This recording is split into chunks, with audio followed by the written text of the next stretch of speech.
Coming up, Hospitales y Clínicas de la Universidad de Iowa habla español. And later, one Iowa family is helping furry friends face the cold. Welcome to DITV Now, your flash update on all the biggest headlines coming out of the Daily Iowan newsroom. I'm Lauren Johnson. And I'm Siobhan Chahuja. A state board turned down a University of Iowa Hospitals and Clinics application to build a new facility in North Liberty. The proposed facility would cost a total of $230 million. UIHC wanted a place for more beds. Other area hospitals opposed the construction of the new facility. They said it would take business away. During a State Health Facilities Council meeting on Wednesday, UIHC CEO Suresh Gunasekaran said, "These patients that want and need us at UI Healthcare cannot find beds. Their needs cannot be met at community hospitals. They need to be met at UIHC." The application was denied by a vote of 3-2, but UIHC can choose to appeal this decision. UIHC has created a program to support Spanish-speaking patients. When COVID-19 hit Iowa City, it became clear UIHC needed this program. The majority of ICU patients with COVID-19 were Hispanics and Spanish-speaking meat-packing plant workers. UIHC wanted to ensure they were updating the patients' families on their health situation. Division Director of the Pulmonary and Critical Care Division, Dr. Joseph Sabner, created a team of Spanish-speaking healthcare workers to help. Although the workers at meatpacking plants are considered essential workers, they were not given the correct protection to stop the spread of COVID-19. Zabner says between hospital workers and meatpacking plant workers, the difference is we were giving all the best protective equipment. We were offered instant screening. If we weren't feeling well, we were told to stay home, and we were treated like heroes. But the people who were working in meatpacking plants, they were supposed to go to work. They did not get PPEs. They did not get sick leaves. And they were never treated like heroes. This Spanish-speaking program has been crucial for those patients whose life is on the line and unable to communicate with their families. Iowa is slowly but surely escaping the freezing weather. Today's high is 20 degrees with a low of 7. It's going to keep warming up over the weekend too. The high will be 29 on Saturday and 32 on Sunday. Expect some light snow Sunday morning. While it warms up in Iowa, the southern states are facing more serious winter storms. Freezing rain and snow has slammed these states. There have been power outages and even deaths. Texas has its own power grid, which covers 90% of the state. When preparing for this winter, the state did not prepare for how extreme the weather would be. Thursday, President Joe Biden called for a state of emergency in Texas and Oklahoma and allowed the Federal Emergency Management Agency to help provide generators for states affected. Stray animals are suffering from the extreme cold, but one family is making it their mission to provide shelter for them.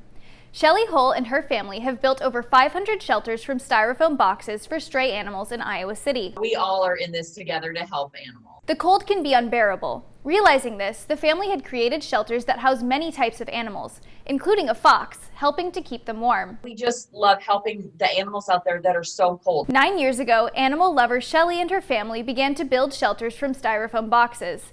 The boxes that would otherwise end up in the landfill are donated by New Cara Pharmacy and the University of Iowa. It's kind of a plus for everybody. The family builds the shelters by cutting a small hole for the animals to enter. Next, they fill the bottom with straw. The straw will wick away the moisture. There is a cardboard shell around the box for insulation. The shelters can be picked up at Shelley's business or the Iowa City Animal Shelter. The community is so good about trying to look out for, these stray animals. The family has received lots of support and recognition from the community. They hope to continue this important cause in the years to come. The Iowa women's basketball team had a fiery matchup against the Penn State Nittany Lions. The Hawks struggled in the first half and trailed the Lions by 11 points. I'm really proud of my team, though, that at halftime, we all just kind of took a deep breath.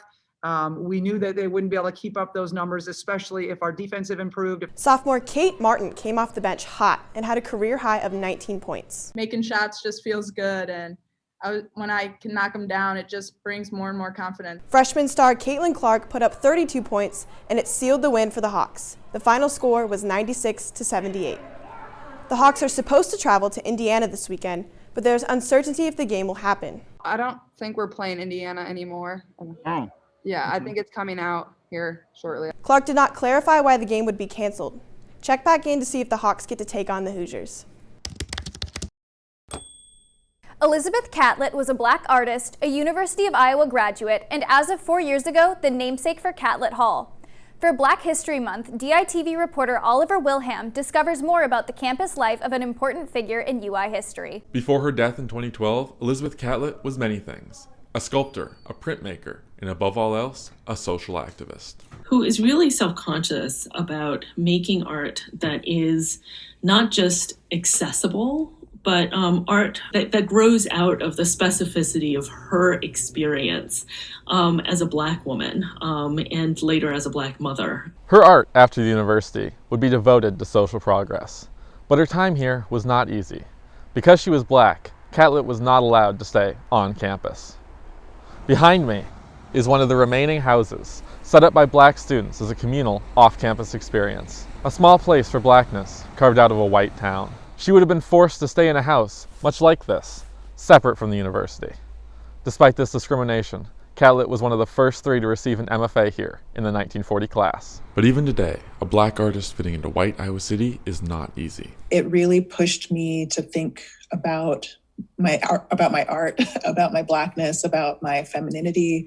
And I think in the same ways that, Elizabeth Catlett was really thinking about interfacing with the art world as a Black woman and like what it meant to kind of feel like things were closed to you without people necessarily articulating why. At least the naming of Catlett Hall is a small step in a more inclusive direction. It keeps that story, it keeps her memory, and the reality of her experience facing segregated housing as an MFA student in Iowa, it keeps that alive. From the University of Iowa, this is Oliver Wilhelm, DITV. Thanks for tuning in to DITV Now. We'll be back Monday with the latest on the University of Iowa, Iowa City, and Hawkeye Nation. From Iowa City, I'm Lauren Johnson. And I'm Shivan Shahuja. Have a great day.